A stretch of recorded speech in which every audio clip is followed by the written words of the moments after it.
celui-ci qui commande même au vent et à l'eau et à qui ils obéissent.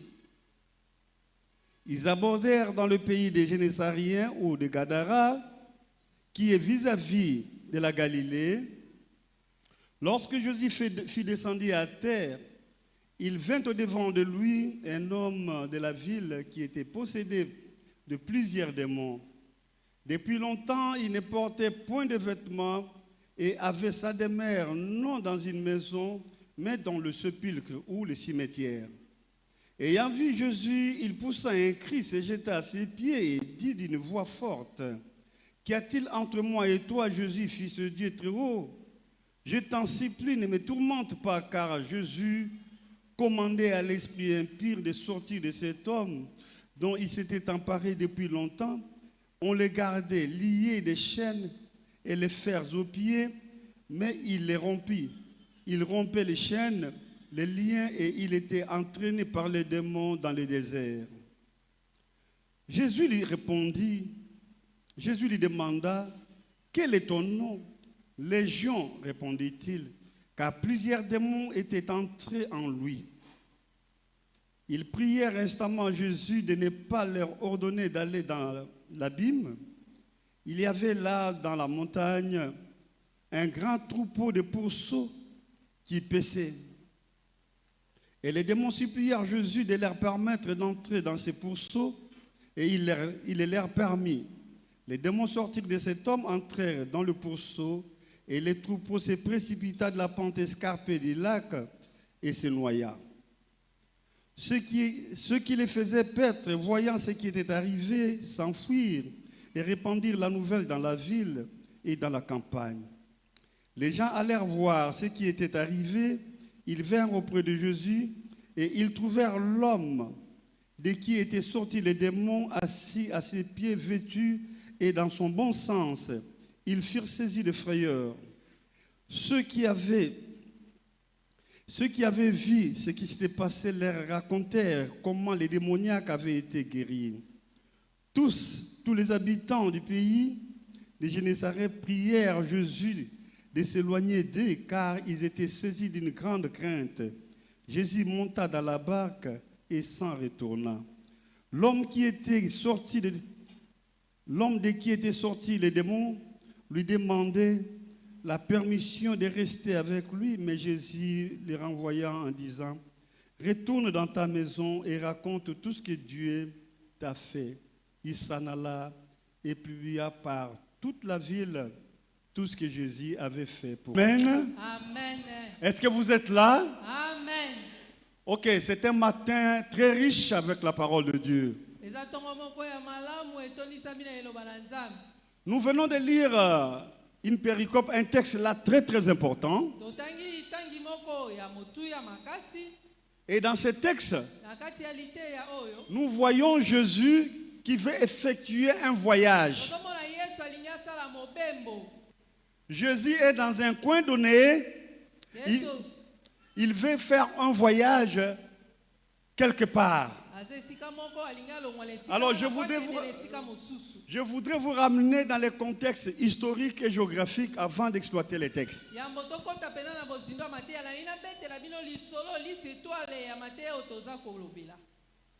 Le lac de Tibériade ou la mer de Galilée, c'est la même chose. Mais en réalité, ce n'est pas une mer. Parce que la mer est salée. Donc c'est un lac. Parce que l'eau de ce lac-là est douce. Et c'est un lac poissonné. Et ce lac-là séparait Israël avec Gadara. Alors autour de ce lac, c'était une région montagneuse. Golan et Galilée. Alors ce lac-là, je disais, est entouré d'une cité montagneuse. Le lac en question avait une superficie de 5 carrés.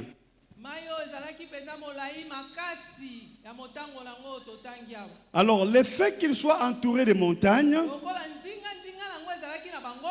C'est ce qui faisait que ce lac produisait beaucoup de tempêtes.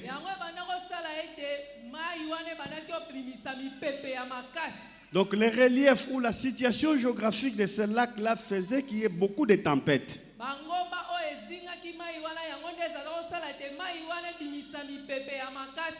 Et de graves tempêtes qui faisaient périr les gens qui étaient dans des pirogues.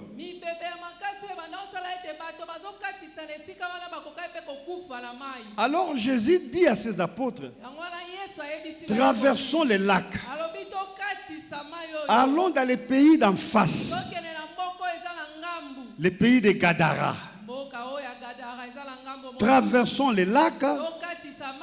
Allons dans les pays de Gadara.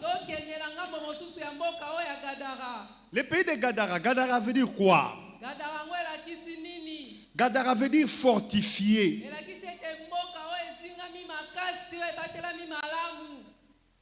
Une ville sécurisée. C'est une ville côtière. Amen. Allons dans les pays de Gadara.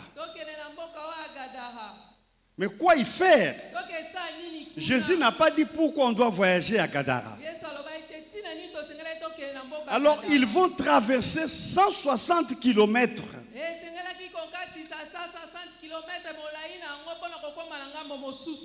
Et pour y traverser, en principe, il faut une pirogue motorisée. Mais ils n'avaient pas de moteur motorisé. Et ils ont traversé normalement en pagayant. Quel sacrifice! Alors ils ont commencé le voyage. Et souvent dans des lacs comme ça, même chez nous ici, on ne s'hasarde pas d'être au milieu.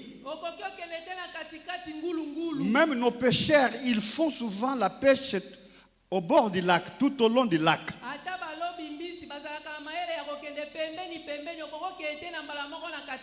Et ça me rappelle, si en Fumuka nous sommes allés, c'est dans le village de notre frère Maurice. Et les pêcheurs de là savent, ils savent dire qu'aujourd'hui c'est la marée haute, aujourd'hui c'est la marée basse. Et ils savent prévenir les tempêtes.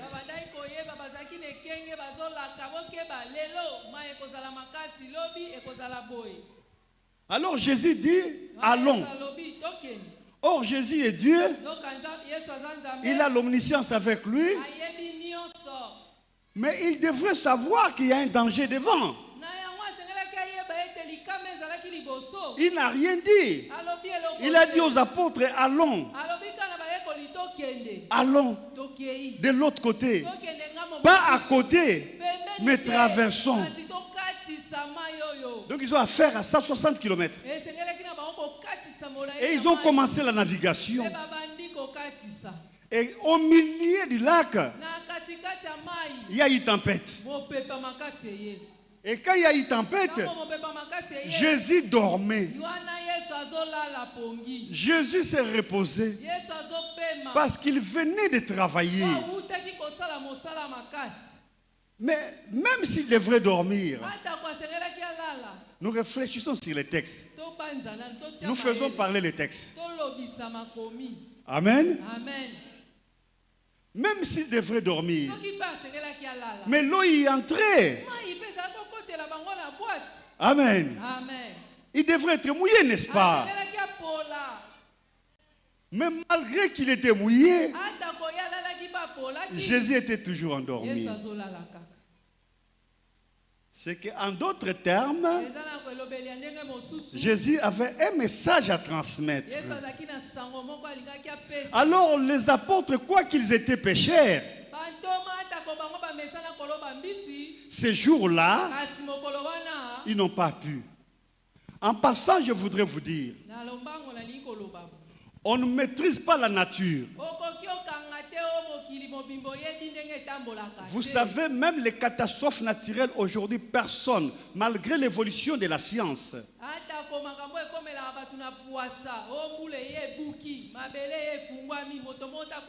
On ne maîtrise pas la nature. Il y a chaque fois des tsunamis là-bas dans le monde. Les gens meurent. Les villes entières disparaissent. On ne maîtrise pas la nature. Même les pays les plus développés sur le plan scientifique, ils ne sont pas en mesure de maîtriser la nature. Regarde ce qui se passe aux États-Unis, il y a des tremblements de terre aussi. Une fois même à Oklahoma, aux États-Unis, il y a eu plus de 40 tornades dans une nuit.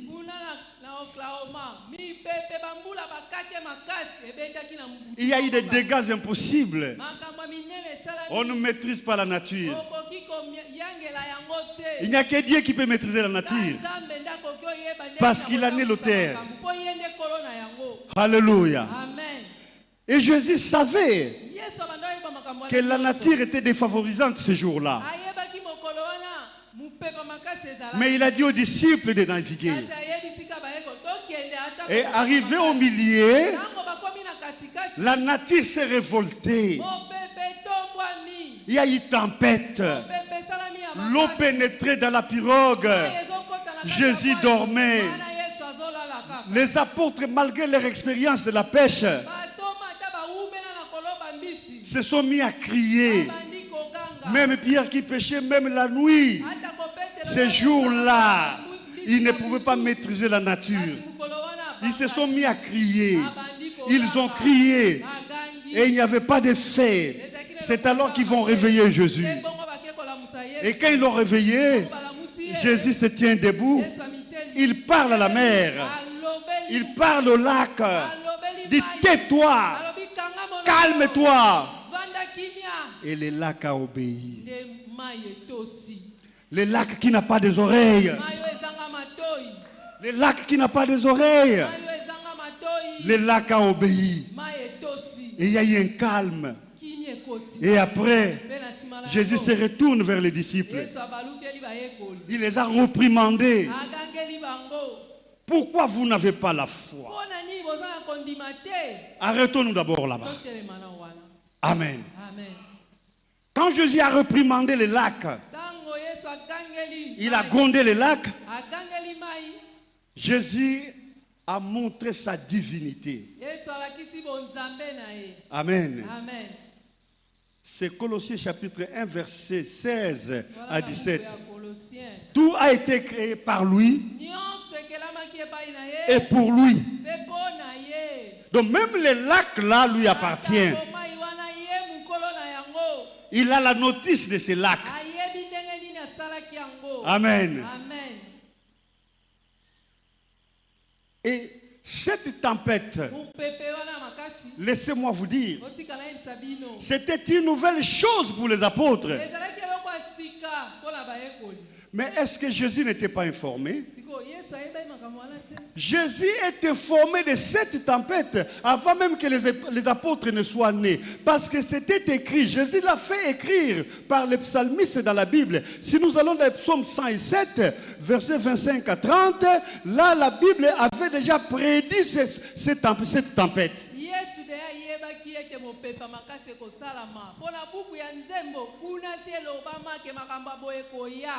Quelqu'un peut lire pour nous? Ils se réjouirent de ce qu'elles étaient apaisées et l'Éternel les conduisit au port désiré. Amen. Waouh! Donc Jésus connaissait cette tempête 6 siècles avant.